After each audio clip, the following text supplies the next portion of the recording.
కష్టంలోంచి మన బుద్ధితో మనం పైకి రాలేం. అట్లా ఇరుక్కుపోయాం. ఇరుక్కుపోయినప్పుడు ఆపద మొక్కులవాడా అని పిలుస్తాం. ఈ ఆపద నుంచి నన్ను తప్పించు. మొక్కేం పెడతాం? మన శక్తి కొల. ఒక్కొక్కడంటాడు నేను నా తలనీలాలు ఇస్తానంటాడు. ఒకడంటాడు కొండకి నడిచొస్తానంటాడు. ఒకడంటాడు స్వామి నీ హుండీలో 5 రూపాయలు వేస్తానంటాడు. ఇప్పుడు వీటిని మొక్కులంటారు. మొక్కు అన్న మాట మీరు జాగ్రత్తగా గమనించాలి.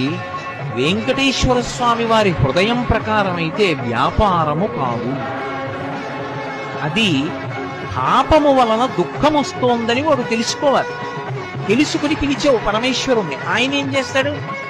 నేను ఆదుకోకపోతే ఎవరు ఆదుకుంటారు? లక్ష్మి అందుకని ఉంటాను ఈ కలియుగంలో వెంకటాచలం మీద. ఎవడు ఎక్కడ ఎంత మౌనంగా లోపల లోపల పిలిచినా నాకు వినపడుతుంది. నేను వింటాను, వాణ్ణి ఉద్ధరిస్తాను ఆపదలో.